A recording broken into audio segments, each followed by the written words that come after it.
ఈ తిరుప్పావైని మార్గశీర్ష వ్రతము అని ఎందుకంటారు?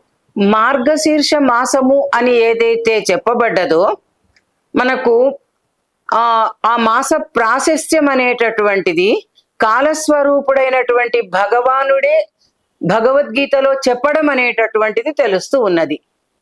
కాలహ అనేటటువంటి నామంతో భీష్మ పితామహుల వారు మనకు విష్ణు సహస్రనామంలో దర్శింపచేశారు.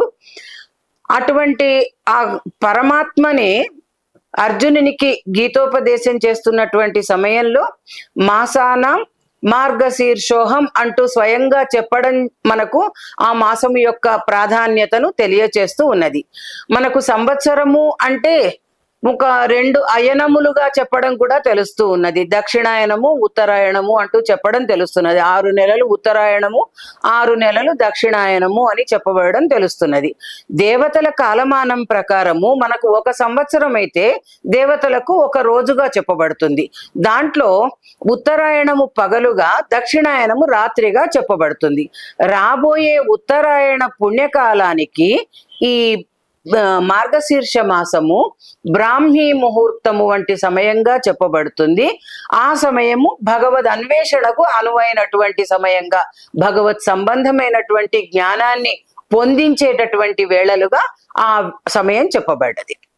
ఓకే, ఈ మార్గశీర్ష మాసానికే ధనుర్మాసం అని కూడా అంటారు కదా, అసలు ఆ పేరు ఎలా వచ్చిందంటారు? మనకు గోదాదేవి అవతరించింది దక్షిణ భారతదేశంలో మధుర మండలంలో ఉన్నటువంటి శ్రీవిల్లిపుత్తూరు అనే దివ్య దేశంలో.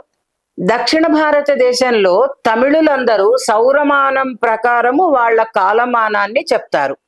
మనకి ఇక్కడేమిటంటే చాంద్రమానాన్ని అనుసరించి స్వస్తి స్త్రీ చాంద్రమానేన అంటూ సంకల్పం చెప్పుకోవడం చేస్తాం కదా.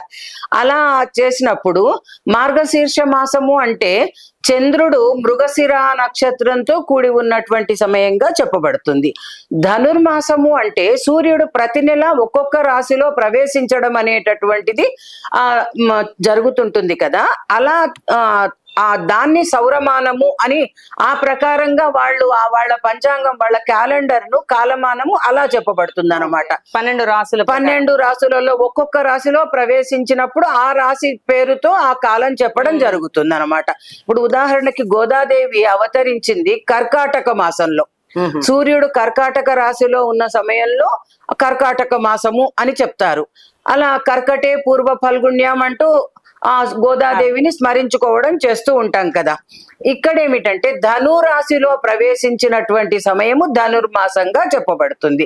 ఆ ధనుస్సు ఏమిటంటే ప్రణవానికి, ఓంకారానికి సంకేతమైనటువంటిది. ప్రణవ స్వరూపుడైనటువంటి పరమాత్మను పొందించేటటువంటి కాలంగా పెద్దవాళ్ళు చెప్తారు. బాగుంది.